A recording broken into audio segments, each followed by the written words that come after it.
Tonight's Modern Men is powered by the Hero Initiative. Interested in becoming a hero? Go to heroinitiative.org to see how you can be a hero to those comic creators in need.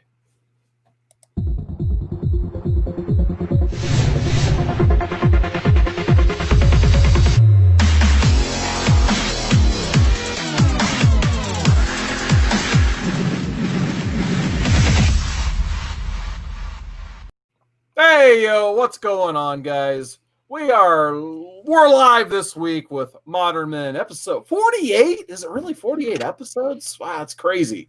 But tonight, we're going back to the movies. Popcorn's like sold out everywhere, so I have no popcorn tonight, but we're going to start with 2018. So we've made it this far in our movie discussion. But Andy, how you doing tonight? You look a little fried there, buddy. Oh, yeah. Back from vacation.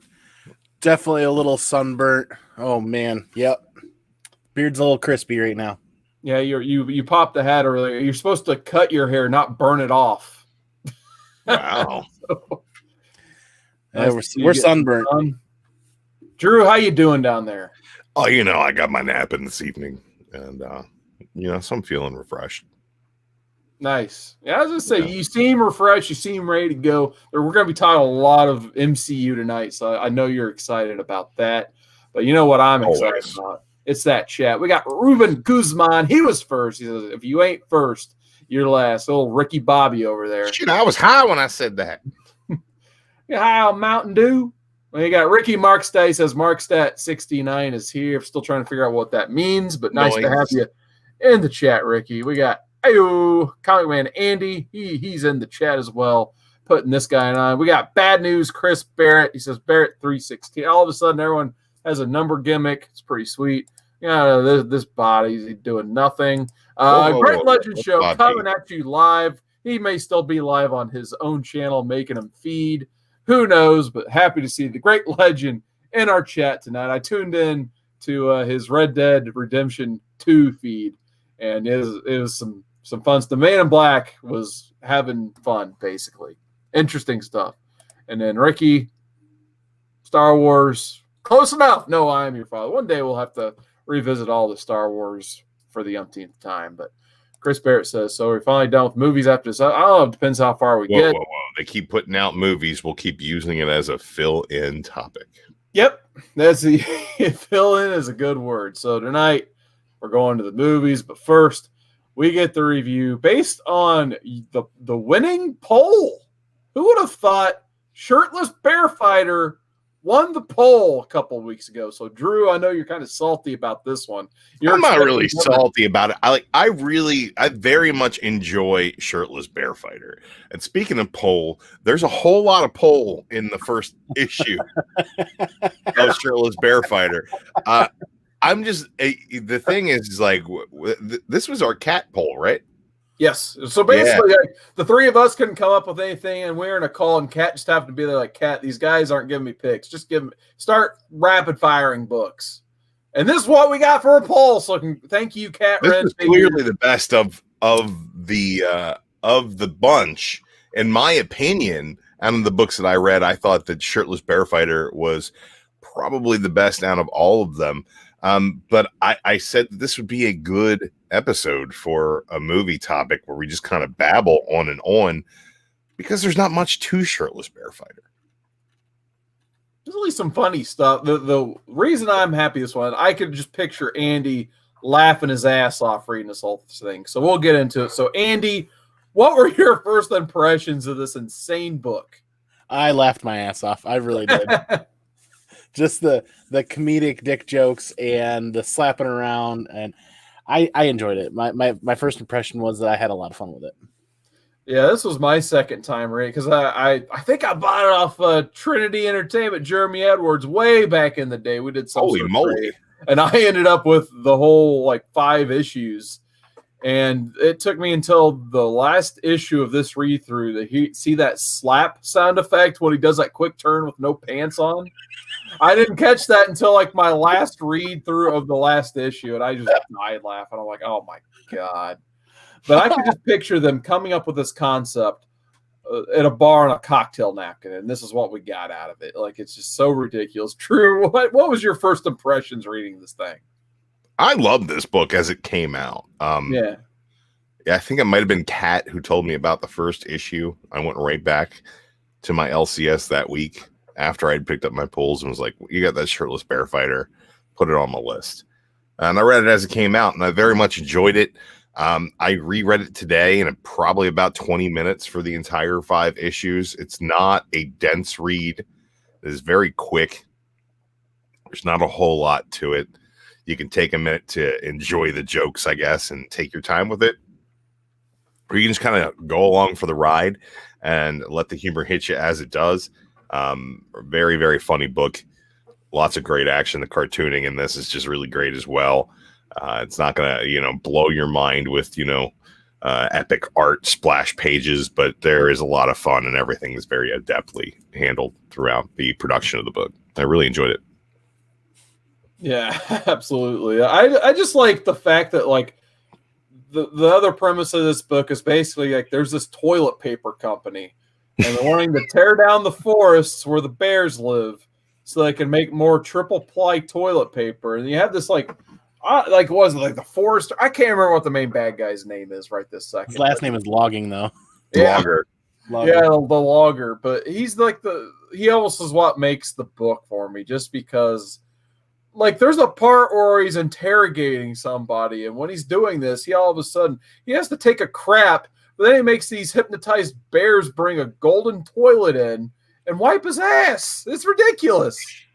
Well, he's interrogating somebody. And then, like, any machine he uses has a flusher on it, even if it's like a giant mech.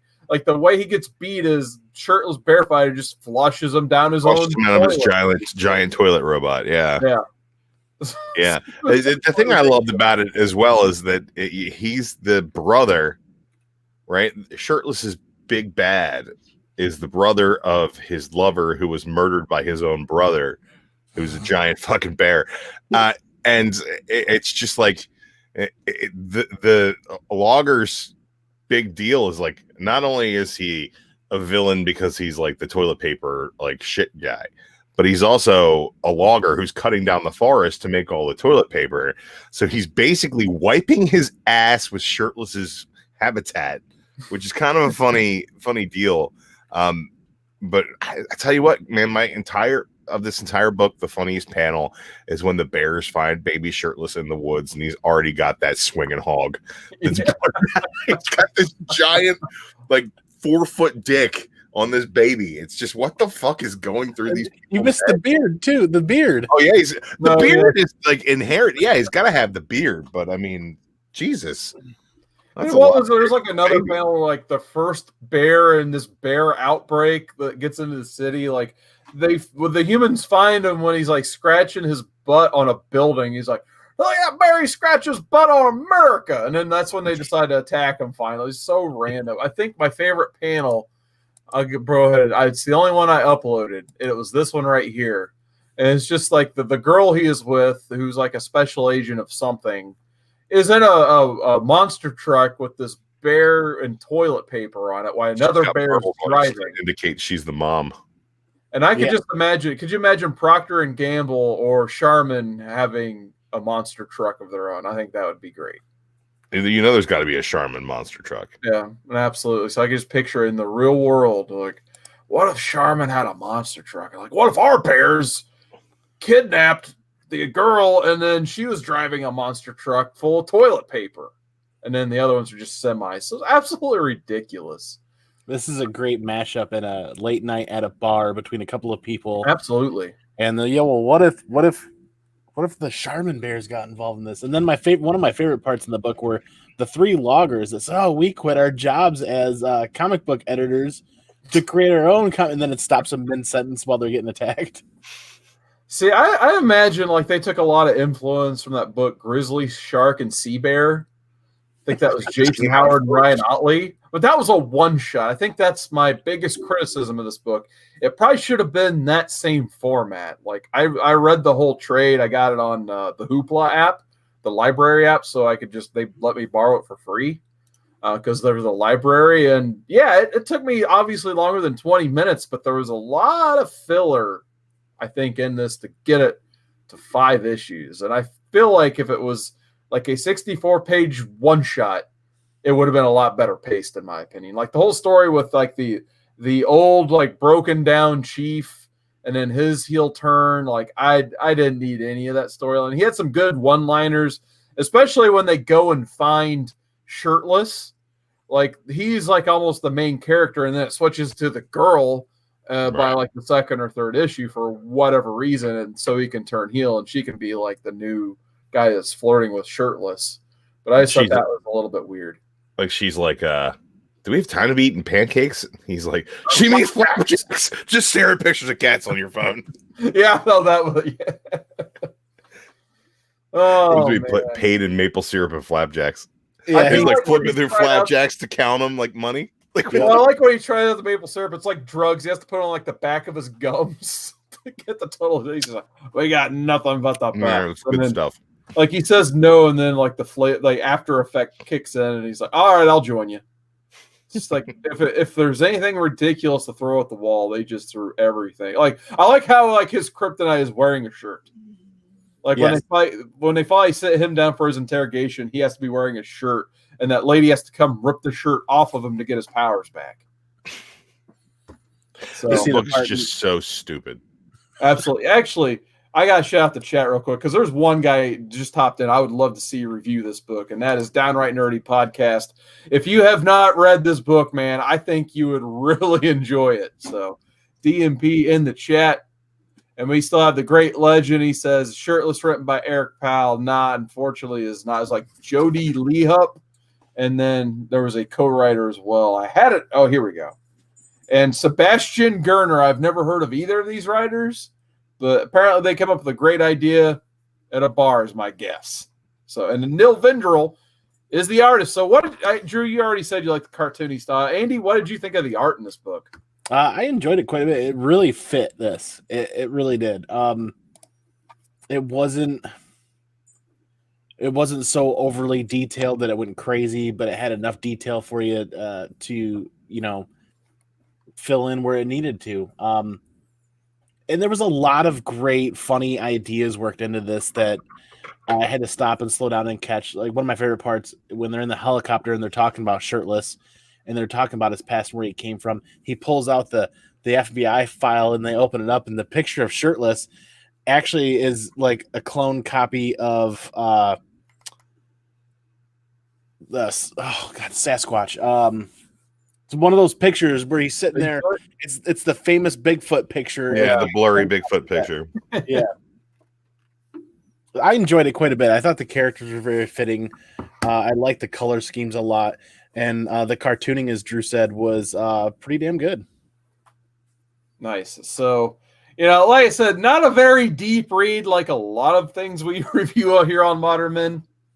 Definitely wasn't like Kingdom Come or Upcoming Crisis on Infinite Earths or Infinity. No, this is a really good break in reading Crisis for me because I'm still working my way through that. And no spoilers on how I feel about it. But this was definitely the super dumb popcorn palate cleanser that I kind of needed in the home stretch of Crisis on Infinite Earths. Yeah, that being said, I think we're not even 15 minutes in yet, but it's time to give our scores on this one, I think. So Drew, we should probably spend less time reviewing this than I spent reading it today.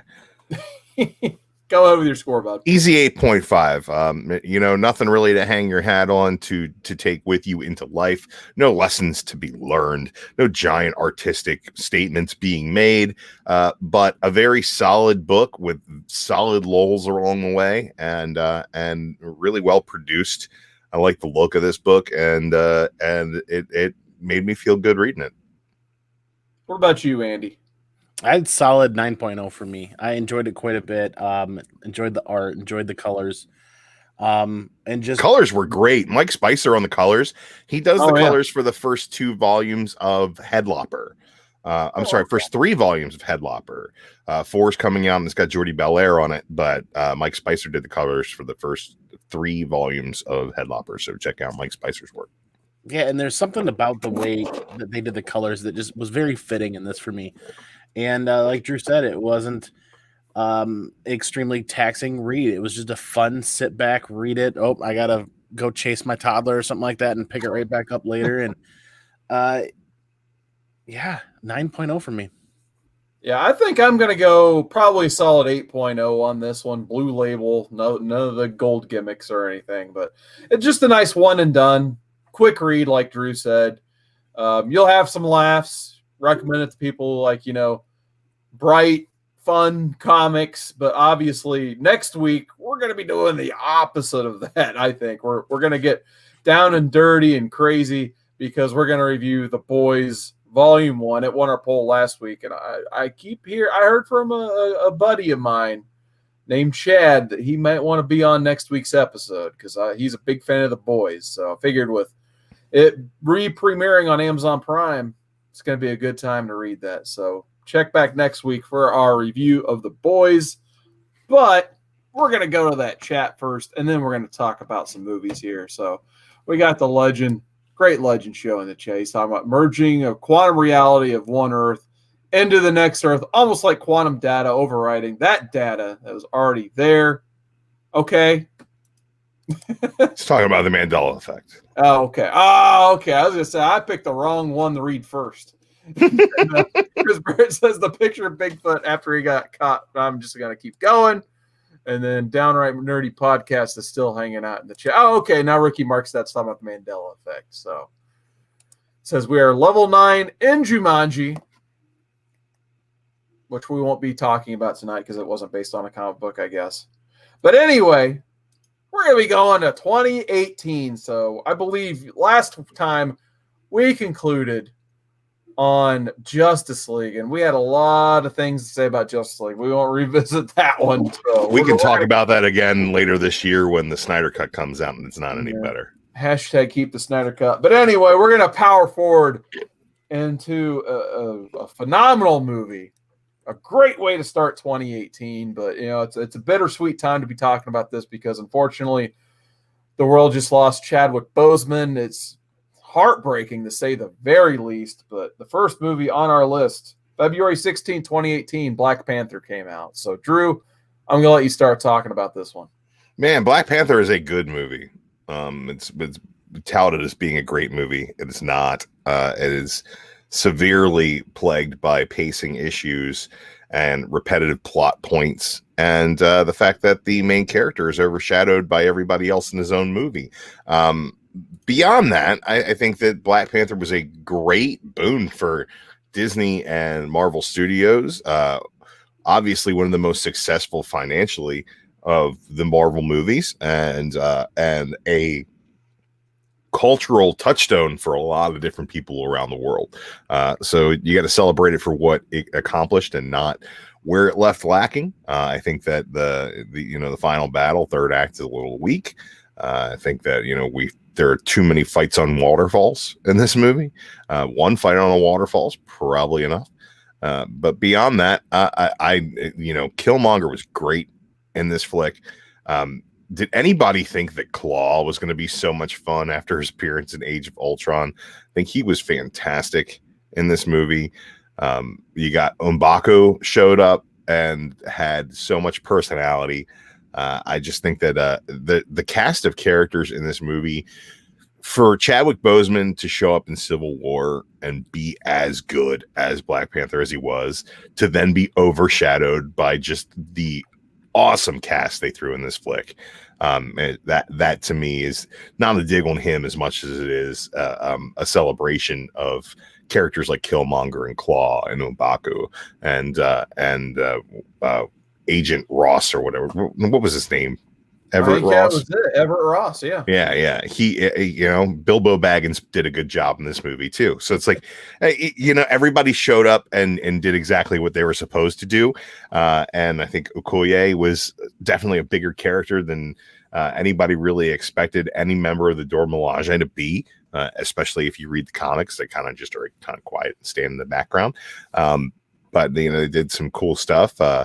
Honoring King T'Chaka, the first Black Panther that we come across in this universe, and showing some really cool stuff. throughout the entire deal. So, I like Black Panther. I don't think it's as rewatchable as most of the other Marvel movies, just because you kind of rewatch it because it repeats itself like twice throughout the damn thing. But beyond that, yeah, I liked it. Andy, did you get a chance to watch this one yet? I didn't. I did not see it. I'm gonna have to change that. It's because he's racist. Jeez. I think for me, at least when it came out, I thought, obviously the Avengers movies we're going to talk about bumped it down just a bit. But at the time, I felt like this was top 5 MCU for me. The biggest strength of the best MCU movies like this and Guardians of the Galaxy, somehow it takes these characters that like a lot of people in pop culture, your non-core fans, they don't really think about or care about too much. But then they'll make a movie like this and then all of a sudden it changes everything. So I just remember going in the theater and seeing this and then watching, we'll talk about Infinity War in a little bit, but some of the biggest reactions the crowd had, and I know like everyone's supposed to be quiet in the theater, but for some reason, when I went and saw Infinity War, one of the 2 pops is almost like being at a wrestling match. Is like the second one that occurred is when they show Wakanda for the first time, and the next cut was to T'Challa, and the crowd there just went nuts. Like there were only 2 times in that whole movie where that crowd made noise during the movie. You would have thought one of them was when Thor, Groot, and Rocket show up. Now they're pretty quiet for that, but the second instance out of 2 that they made noise for is when Chadwick Boseman showed up on the screen. So I thought that was pretty telling. So I think, as the years go by and we kind of look back at these MCU movies, I think Black Panther is definitely going to be one of the more important ones in people's minds for sure. So, in my opinion, it's like bottom 5 MCU movies. Like as far as the film, watching it from beginning to finish. But I also think that it was put in the wrong order. I think that it should have been released before Ragnarok, and Ragnarok should have been the lead up to Infinity War. Yeah, because Ragnarok ties into Infinity War much more. Yeah, it's only difference of 2 months. Yeah, but that's neither really here nor there. But I think that like as far as like looking at the whole Infinity Saga so far, it's probably one of the most skippable movies. Because between where T'Challa ends in Civil War and where he's at in Infinity War, it introduces Wakanda, but beyond that, it doesn't really add anything else. The whole third act of Infinity War, a portion of it takes place in Wakanda. Right, so that replaces the need for Black Panther to the movie to exist, in my opinion. Okay, I get it. But yeah, we may as well just go ahead and talk about it because that's where all of our conversations are leading. Next on the list, April 27th, 2018, Avengers Infinity War. Drew, why is this the greatest movie of all time? It's the greatest comic book movie of all time. It certainly is. It gives you the most comic book moments per scene in any comic book movie of all time. It has the greatest villain in the history of comic book cinema. It has great fight scenes, has fantastic quips. It puts your characters in interesting situations. It gives you great crossovers and team ups in the way that, like, when you first saw Avengers, right, and they do that spanning the city, everybody's fighting the Chitauri scene, and you're like, this is the first time I've seen this in a real comic book has come to life on the screen. It's like, well, Infinity War takes that to the next level, and then the next level, and then the next level, and then the next level. It's just so great. There's so many awesome parts to this flick that, like, by the time you get to the end of it, even as predictable as the MCU can be at times, nobody knew what the hell they were going to do in Endgame. And that right there was the perfect ending for Infinity War. Was like, okay, so what are they going to do to come back from this? Nobody could figure that out until Scott Lang shows up midway through Endgame. You didn't know. Like, they're going to have to time travel, obviously, because there's no other way for them to win. I love that. I thought that was really great. I think some of the best lines, some of the best one-liners in the MCU take place in Infinity War. The crossover between Thor and the Guardians is just so freaking great. Rocket and Thor talking are just some of the best conversations, just really killer stuff. You got Iron Man and Spider-Man quipping with Doctor Strange out in space. It's just some of the most quotable stuff in the MCU happens in this. And on top of that, it's just phenomenal from start to finish. There's really no down point in this book. And you know what's funny? You mentioned Doctor Strange. I feel like Doctor Strange was presented a lot better in this movie than he was his own. I feel like I have the opinion of Doctor Strange that you have on Black Panther, basically. I agree. I think that he definitely does a better job being a part of a bigger cast than he does carrying his own flick. And I think that a lot of that has to do with the pacing of that Doctor Strange script and kind of the forced in romance story that really went nowhere and had no point to be there. Like there's a lot of cuttable material in Doctor Strange. Absolutely. Andy, what did you think of Infinity War? So anybody that's a parent knows that you've got this black hole of connectivity through a number of years while trying to raise a child, right? Well, this was the one movie where my wife and I took our baby at the time, drove all the way up to my grandparents' house, an hour and a half north, said, "Here you go, knock, knock, special treat. You've got him for the night." And we went straight to the movie theater in that town and got the most expensive tickets for this movie we can get. It was the first movie we had seen since we had become parents. Then the lights went down and he got handsy and he missed the first half of the movie. No, this was the one movie we weren't going to miss out on. And I'm glad we didn't. I'm glad we didn't miss it. That was this was probably my second all-time favorite movie theater experience ever in my life. And it's only second to Endgame, in my opinion. So we enjoyed it quite a bit. Nice. Yeah, for me, I think, there's a lot of criticism. Well, maybe not a lot of criticism, but the criticism this movie gets is for core viewers or someone who was just buying a ticket and watching only this, there's too much to keep up with, and you have to watch like 15, 20 other movies to get everything that's going on. But you know what other medium does that? Comic books. You have to buy like 4 other ones to get to that 5th climactic issue. And I think for me, this is the perfect comic book movie. It does everything you would ever strive to do in a comic book franchise and then expands upon that to greater heights. So like I never would have called an Avengers movie where they make Thanos the main character. Like the main villain is the main character of this movie. And I think that's where it really outshines anything before it. The fact that it took good stuff from the comics, but you're like, well, there's this one flaw that we can't really make work as a part of an MCU movie, so we're going to rewrite the whole character. And that usually would result in some sort of train wreck or, a lot of fan outrage. But I think they did Thanos a lot of justice here by doing that character tweak where, when we reviewed Infinity Gauntlet, he was all about just courting death and, like how crazier can I get where death will finally talk to me? Whereas in this, he was just a nihilist. He was looking at the universe growing beyond, the rate of growth it should be. And he just wanted to cut everything in half and have a grateful universe look upon him and thank him. So I thought that was like a cool little character tweak. Like I said, the biggest criticism you say is like, hey, Captain America's only in it for like 10 minutes or whatever. So is everybody else. But that's fine. It's not, it's called Avengers, but it's Thanos' movie to have.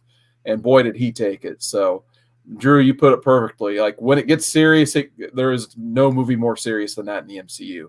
But it also has some of the funniest parts ever, like when Thor and, the Guardians are talking. It's phenomenal. Just that trio of Thor, Rocket, and Groot. Like, who would have thought?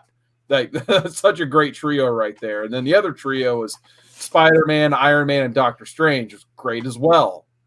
And then you have the rest of Avengers that are just, unfortunately, they're just kind of waiting for Endgame at this point and wait to get this. Probably the only major criticism I have is we never got the Hulk. He was too scared, but at least they redeemed themselves in Endgame. They said they were going for a character arc, and that's what they did. So I respect it. Yeah, the Hulk kind of was written out of the movie, but he's in he's the first scene. Watching Thanos throttle the Hulk in a fist fight is the first example of Thanos on screen for the most part. And it does its job. It lets you know that this dude is not to be messed with. He's the kind of guy who says, hey, look, I'm going to kill half the life in the universe. And at the end of the day, I'm just going to sit there and watch the sunset on a grateful universe. And how did that film end if not with him watching the sunset on a grateful universe? I thought it was great, man. And then the other thing, and I should have talked about this during Black Panther as well. I don't know what it was about whoever had scoring these movies at this point, but like between Black Panther and Infinity War, we got some phenomenal, just original soundtrack music for both of those movies. This is something I'll still listen to while driving to work, as funny as that is. So I've really enjoyed the music in these last. Yeah, you can't listen to Winter Soldier soundtrack while driving to work. You got to weave in and out of traffic like a madman. Yeah. That's right. All right, before we go on to our next movie, let's visit the chat. We got Comics Misexplained. What is going on, man? He says Winter Soldier is his favorite, but Black Panther is his second favorite movie. Chris Barrett says, my favorite is Ant-Man and Wasp. I have no shame. Funny you should mention that. We're going to cover that one here in just a bit. He tries to say that Scott Lang is the most important character in the MCU left. He's going to be the new Iron Man. Not sure about that one, buddy, but good luck. I think that actually could be the case. You guys see the news that dropped today. It's still kind of rumory, but they have the rumor is that the lead from Lovecraft Country on HBO, I can't remember his name for the life of me right now, is being rumored to be Kang the Conqueror in the new Ant-Man movie. And that guy has got some chops on him. And if Kang the Conqueror becomes the new Ant-Man villain, Ant-Man might be the new face of the MCU. Let's wait and see. I guess if that's the case, then they're going to start to integrate those young Avengers because Kang was involved in that, and his daughter happens to be a young Avenger. So we'll see where all that goes. So Iron Lad was a young Avenger who ended up being Kang the Conqueror. Exactly. So, yep. Exactly. Yeah, man. Vision later, if I remember right. It's been a while. Very much so. Yeah.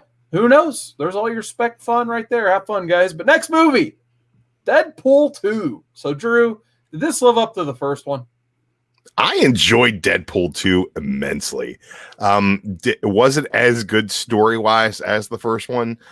I don't know. I think story-wise, the first Deadpool had this unreliable narrator hopping back and forth through time, which kind of shouldn't work and ended up working. Whereas Deadpool 2 is more of a straightforward story, which I think worked a little bit better in my opinion. I think the kid being in Deadpool 2, like the random fat New Zealand kid, was kind of dumb. But once you get to Cable and their fights, that was so much fun. Zazie Beetz is. She's in the slideshow, guys. She is one hot mamacita. I'm a big fan of myself some Zazie Beetz. The whole thing of her using her luck powers while running down how stupid Rob Liefeld was for coming up with that concept in the first place was fantastic. You got the Juggernaut, which is like the best X-Men villain depicted on screen so far. That was just amazing. Just rips Deadpool in half. There's so much greatness in this flick, and it's funny, and it lands. I feel like Deadpool is the kind of movie where the first one shouldn't have worked, and it really did, and it surprised you, and you're like, a sequel, of course it's going to be great, but then you think to yourself, can they really even live up to the hype of the first one? And somehow they did, and I thought that it really worked, and I'm a big fan of both Deadpool and Deadpool 2. What about you, Andy? You a fan of Deadpool? I'm a pretty similar opinion. I still think I still feel like I enjoyed the first one better, but I think they both did a better job than most people expected, like Drew was saying. Yeah, I still think I'm in love with the first one a little bit more. The second one, we waited for that to hit the rental avenues and rented it and watched it at home. Everybody remembers the baby legs part, right? Yeah, it's pretty great. I like him trying to put together the cast of other people, and then the skydiving aspect, parachuting in, just full failure mode there. Yeah, the birth and death of Shatterstar and the mention of Mojoverse. That was great. I loved it. We liked it. Now, I was going to say, I think my favorite part of the whole thing is, it has to do with, the whole speculation game where I was like, let's get our first Shatterstars and all that stuff. And basically, like, going to introduce all these characters, and they all just die instantly before they even hit the ground, except for, Zazie Beetz, of course. Well, is this the first on-screen appearance of Cable? Yes. I think so, yeah. So, I'm surprised that it was that quiet. Yeah, we did see a rise in the first appearance of Cable in the comic book when this movie came out, but it still wasn't quite the horn and trumpets that I thought it was going to be. Now that we're digging a little deeper into it, well, that's because speculators know about the Fox movie market and the lack of commitment they have to characters and continuity. How did you guys feel about Josh Brolin playing Cable? I was fine with it. I thought he did a good job. I thought that it lacked a lot of nuance that would have made Cable a bigger character to a universe. That kind of disappointed me in a way, but I think that when you start to make peace with the way that Fox was working through continuity at the time, him just kind of coming back in a John Connor, like I need to avenge the past to prevent the future kind of deal. I think that it really worked. I thought he did a great job portraying the character. I don't think the script was very serviceable for the character. My thing is, like, I just don't overthink Cable. Like, I'm not a big Cable fan, so I think I was fine with what we got here. I definitely appreciate the fact that they didn't give him force his own movie like a character we're going to be talking about a little bit later, and that'll probably be our triggered movie of the night. We'll see when we get there. But before we move on, I do want to say hi to Gore Vidal. What is going on, man? He says, I'm disappointed Black Widow film was never made in the tradition of the Jason Bourne films. Logan was wonderful, and it's homage to Shane. Absolutely. I couldn't agree more with that analogy. And Blade, after 20 years, is still a very good film. Absolutely, yeah. But we haven't seen Black Widow yet, Gore, so it could have a lot of that in there. You never know. You never know. But yeah, the funny thing, he mentioned Blade, and that's pretty much where this whole series of videos we're doing started. So, and we got Stay Puft 1983. What's going on, man? Got a chance to be on his weekend show. Big thanks once again for having Legend and I on your Saturday show, man. And then Comics Explained says the kid really brought down the second one for him. Ricky Markstedt says, when I was younger, I always thought Domino's powers were really good with weapons. And Chris Barrett says, I feel like Deadpool is the type of movie that doesn't really need a story. It can just be a comedy action. I do pretty much agree with that as well. All right, so the next movie, this is Chris Barrett's favorite, according to the chat earlier, Ant-Man and the Wasp. I believe this is one I only saw in the theaters the one time, and I haven't even revisited it since. That being said, I didn't think it was a bad movie, but Drew, what did you think of this one?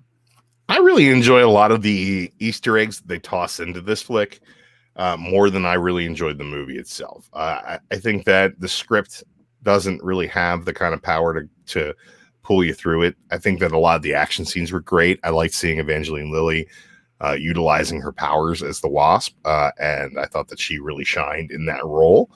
I thought that throwing Goliath in there as a little Easter egg was fun, but I thought that Ghost was kind of a waste as a villain.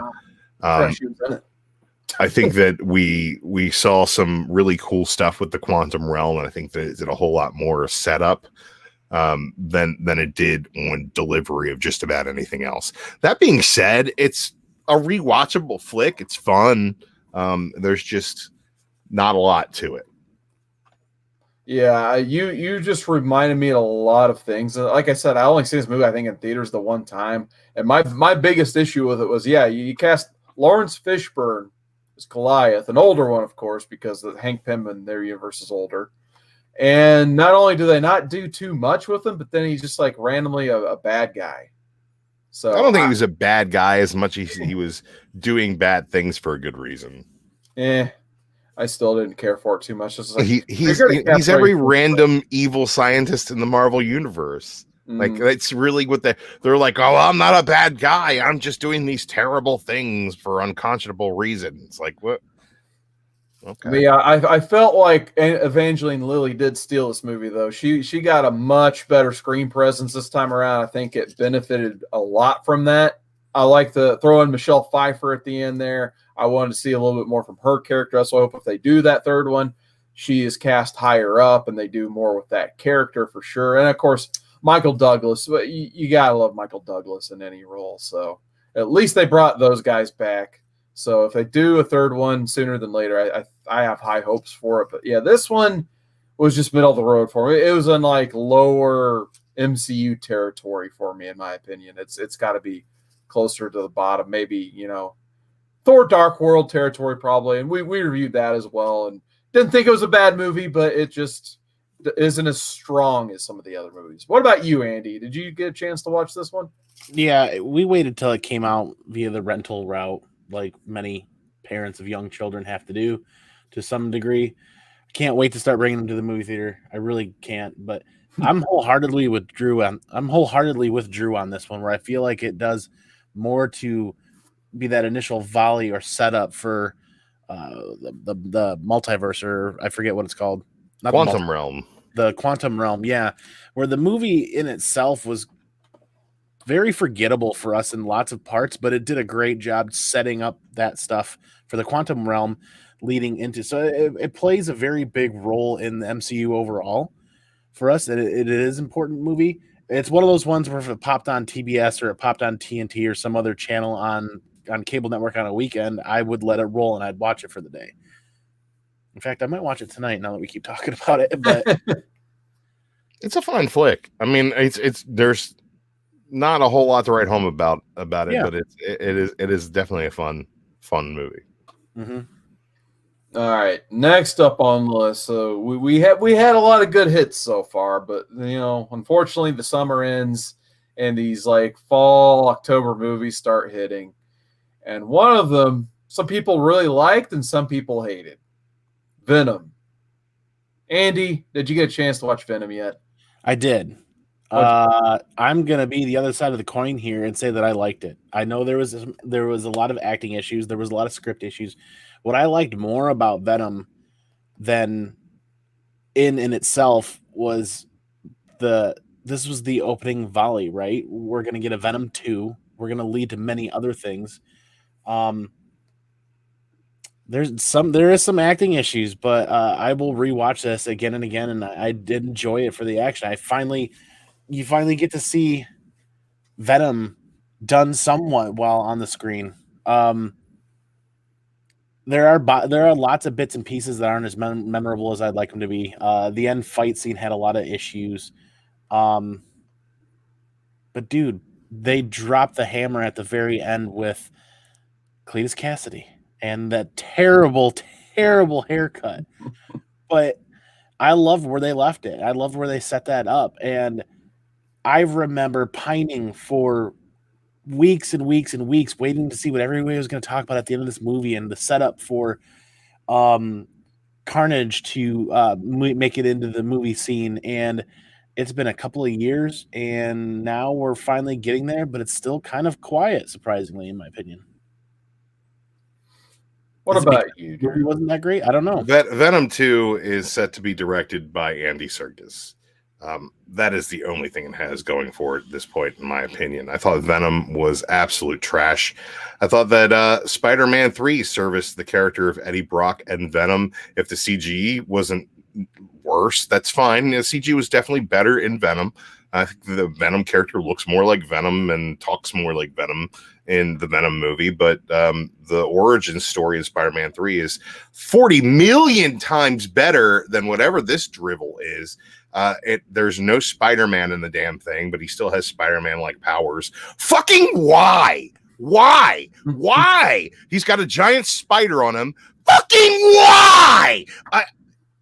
It doesn't make any goddamn sense. I'm sorry if you're wearing headphones right now, but fucking why? Fucking why any of it? Why any of it? What is this weird accent that he's doing throughout this? what is a symbiote? Like what? You know what we should do before we explain, where Venom is and who he is and how he got his powers? Make 40 other Venoms. That's something we should probably do. Like, you know what we should do before we really even figure out if there's a story in our first movie? Make an end credit sequence that sets up a sequel. Because money. Venom was really, really fucking bad. And I'm gonna say this right now. If you are the type of person who said, oh, there's a Venom movie coming out, I don't care if it's tied to Spider-Man. Oh, there's a Venom movie coming out, I'm gonna go see it. Oh, Venom's out on DVD, we should probably buy that. You're part of the fucking problem. And I don't want to be a gatekeeper and keep people out of the fandoms, but if you want good movies that are adapted from quality stories, you want them to be celebrated in the same way that your comics are being celebrated, and you spent money on Venom, you're part of the fucking problem. Yeah, I don't think I could have said that better myself. My problems with it were pretty much everything you just listed. Michelle Williams was cast in this movie. I believe I was kind of looking while you were talking. Can I ask you a question about Michelle Williams? Go ahead. Fucking lie! She's been nominated for 4 Oscars, Drew. Could you tell that in her performance in this movie? Nope.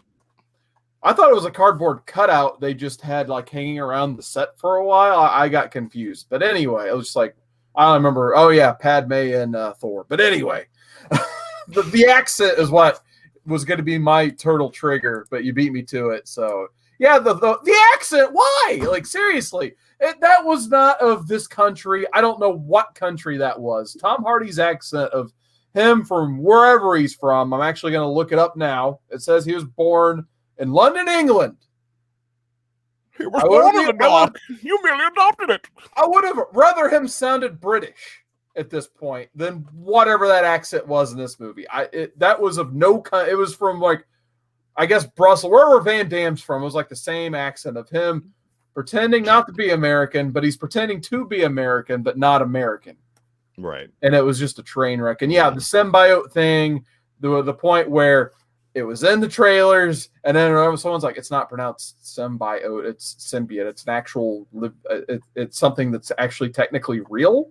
And then they had to reshoot the one girl saying symbiote and symbiote to the word. I actually call it symbiote now because of their insane mispronunciations. So and yeah, just everything about this movie just left a really bad taste in my mouth. I wanted to give it a shot.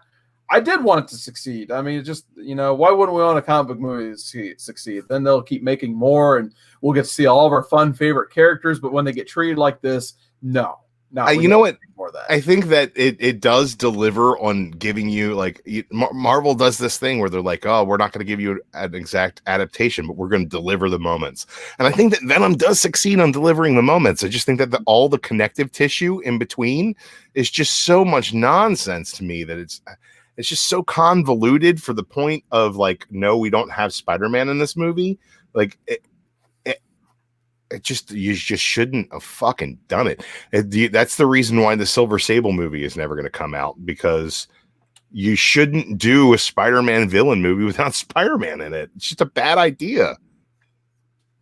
All right, let's move on. Here's actually, here's another movie of all the movies on this list. This is the one I have not been able to finish, and everyone seems to like it, except for me. I don't know. I just don't care. Aquaman, December 21st, 2018, our final movie for 2018. Drew, can you sell me on why I should actually watch Aquaman? Yes, you should watch Aquaman, because if you sit down and you watch it from the beginning, right? Just start over, put it on while you're doing something else, right? And it'll start to draw you in with its wonderful production value, with the beautiful sound design, with all the great special effects. And the second that things stop making sense to you, a wall will explode and a fight will start. It literally does this 5 times. 5 times in the movie, I've counted 5 times in the movie, it stops making sense. And the second the characters look at each other and go, wait, what? A wall explodes and a fight starts, and it's perfect. It's just, if you go into this movie expecting to know more about these characters, you're doing it wrong. You should be in it for the ride, because as soon as the ride slows down, you're down on another hill and you pick up speed again. That the pacing in this movie really, really works. I don't think that anything else about this movie works beyond the pacing. I think the pacing kind of drives me through that flick every time it ends up on HBO or whatever, and I start watching it. Is it good? No, it's not good. Is it head and shoulders above the rest of the DC films released at the time? Yes, significantly. It succeeds where every other DC film since Man of Steel fails, and that's in being fun and being a roller coaster ride. What about you, Andy? Have you sat through Aquaman? Nope, never watched it. It's just one of we're those in the things same where boat, man. it just never really was a blip on my radar. The one thing that made me want to watch it was the guy that played Khal Drago. Jason Momoa. Thank you, Jason Momoa. That was like, oh, okay. I thought he would bring a very interesting take to Aquaman, and I still think he may have. I just haven't watched it. He doesn't. Oh, but, really? but there are crab people, and there's a giant kraken, and there's Dolph Lundgren. What? Yep. Dolph. Punisher's in this? I'm kidding. Not only is Khal Drogo in it, Ivan Drago's in it. Drago. Just every time I see Momoa, all I can think of is Justice League and my man. It's just it's literally 2 hours of that with explosions and Black Manta looking awesome. Half an hour. I think that's as far as I made is half an hour, and I just kind of was playing with my phone or got bored. And I'm just like, did you really expect more out of a movie based on? I didn't expect anything, but I'm just like, I would rather watch anything on YouTube than what I'm watching on my TV right now. Let me ask you this: you couldn't make it through Aquaman, but you sat through Wonder Woman. I sat through the Snyder cut of the freaking Batman Superman. I don't know why. I think I was just blind loyalist to me liking Superman and Batman. I at least felt like I had to sit through that, but I have no loyalty to the freaking Aquaman. Well, I mean, that's understandable. Yeah, I had to draw the line somewhere, and I think Aquaman is the best of the MCU movies, or I'm sorry, DCU movies until Shazam comes out. Yeah, I was going to say Shazam is in the 2019 list, which I think we're going to cut the list off right here. That's the end of the 2018 list. Let me ask you guys this as kind of a final note for 2018. Is 2018 a candidate for the best year of comic book movies? Based on box office alone, I say yes. Because Aquaman made $1 billion. Yeah, still mind-blowing to me. Yeah, I'll have to say that as well, because Venom almost made $1 billion as well. And however much Infinity War brought in. Infinity War made over $1 billion. Black Panther made over $1 billion. Deadpool 2 did not hit that mark. Neither did Venom. It was rated R, though. Right. But I'll tell you this much. Aquaman did. And 3 movies hitting $1 billion in the same year. I mean, you're talking about $4 billion in comic book movie revenue in 1 year. It's hard to say that this won't be the peak of the comic book movie genre. I think we're getting more and more of these movies coming out per year. At least we were supposed to until theaters shut down. And you know, who really knows where things are going to go from here? But I think we've hit that point of saturation where there's so many out that I don't think there's any way that we're going to have $3 billion earners in the same year again, in the same genre. Yeah, and 2020 isn't going to come close to 2018 at all. Oh, absolutely. No, Tenet is being touted as a failure right now because of the theater system not being able to produce audiences. So it's like, what did you expect? That's where I'm stuck. That's where I'm stuck in the middle of this. I'll keep it short, Carson, where everybody's talking about what's happening with movies, what's going on. All the theaters are still closed where I'm at. There's no commercials. There's no advertisements. There's nothing. So the only thing I have to rely on is you guys, my friends and family that I talk to figure out what's happening, and not enough of it's coming to video on demand. So I'm in a black hole of information. Yeah, we'll see what happens down the line. Hopefully, one day things will return to normal. But right now is an awful time to release a movie, no matter how good or bad it is. Like Tenet, we'll just talk about 10.5 seconds real quick. Phenomenal in theater experience. If you have the opportunity to somehow go and see it, I recommend it if you can do it safely. Basically, it was an awesome theater experience, but at the same time, there was nobody going to the movies around here. Nobody. They're open. Mm-hmm. No one's going though. They're all same around here. And I haven't seen Tenet yet, but I highly recommend you guys go see New Mutants. I think it's fun. I think it serves all the characters involved. And if you put out in your mind the fact that it's supposed to be tied to a larger universe, you're treated to some really, really great moments in this movie. So I think that there are definitely movies out right now that if you can get to a theater to see them, they're worth seeing. And they're movies that have been delayed forever. So, get out there and support the industry if you feel like you can safely. And if not, hey, man, wait for your town to catch up. But I feel like everybody's kind of moving forward on their quarantine plans. So, well, we'll see when things start to gain some sort of sense of normalcy again. Absolutely. All right, so hopefully you guys enjoyed our revisit to the movies. I think we just got probably one more. Part 6 will finish this whole list finally and completely. Then we can figure out what the best movies of all time were and maybe have a part 7 where we just do a recap of everything we processed over the last several decades. But Andy, actually, we haven't even said what we're reading next week. Guess what? We don't have a poll this week because we have the next 2 weeks planned out. That's great. So next week, week 49, we're reading The Boys. I have not actually read the comic. I've really enjoyed the show, so I am really hyped to read The Boys for the first time ever. And then week 50, I know the great legend, if he's still hanging out in the chat, he's excited for this. Week 50, 2 weeks from tonight, Crisis on Infinite Earths. The entire show will be dedicated to talk about the 12 issues that changed and shaped the DC universe for what it is now. Will Drew appreciate the contributions of Marv Wolfman and some guy named George Perez? Who? Will Andy understand a thing that's going on? Will me and Legend just be sitting here marking out to the awesomeness of this Crisis?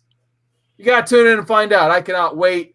It's been a review I've been wanting to kind of have a sit down with a group of gentlemen and talk about since I joined YouTube. So it should be a great show, I think. I really cannot wait for week 50. Carson, we're going to have a great milestone and read Crisis for week 50. I'm about 7/8 of the way through Crisis at this point. Well, I'm about 11/12 of the way through Crisis at this point, right? And I'm just curious because I read this thing called Doomsday Clock, and I know this character is like a really big linchpin in the DC universe, and I know that Legend just read Doomsday Clock, who's telling us all about in our private chat, and I just want to know is Carver Coleman going to show up in Crisis at any point? Where the fuck is Carver Coleman? He's in Doomsday Clock. Just in Doomsday Clock? Doomsday Clock. Carver Coleman? Yeah. Damn it. Andy, do you know who Carver Coleman is? I do not. Nobody else does either. It doesn't. No, it doesn't matter who Carver Coleman is. Andy, where can people find you? You guys can find me here every Monday on my favorite show of the week, Modern Men. Stay tuned for Wednesday, the greatest comic book show ever. That's always going to be fun. And stay tuned this Thursday for Andy Given Thursdays. We're back from vacation, and we're gonna do a spotlight on an actual retailer of comic books. So that'll be really fun. We've got a great guest coming, and I'm looking forward to that. And you guys can find me on my own channel and the Piggies Out podcast. What about you, Drew? Where can people find you on the internet? Andy's back from vacation, so you can find me and Comics Misexplained hanging in a street corner somewhere talking about comics on Thursday night instead of on the internet. Beyond that, I'm going to be around. I'm going to be around. And we're going to be doing some stuff for the Baltimore Comic-Con as well, so everybody keep your eyes and ears peeled for more news there. Awesome. You can find me Twitter, Instagram, YouTube, Seawater19, just search for it, or youtube.com/Seawater19. Be doing a live stream tomorrow, 7 p.m. Eastern. Got some books to show off. Went to some antique shops. May show an action figure or two. I got my childhood action figures back. Did you get a Carver Coleman action figure? I got some original art to show off. Spoilers on Instagram if you guys want to look at that. May have some more coming in the mail soon too. So yeah, original art. It's always great. And then keep your eyes on your feeds of Comics of the Atom. Mike and I just recorded part 2 of our Ultimates run. So check that out if you guys are following along and reading the Ultimates. So hopefully that'll be up by tomorrow morning. You guys are keeping score. But other than that, big thank you guys for being here. Big thanks to the chat for hopping in tonight. And until next time, stay modern. Nah, that's not good. Who's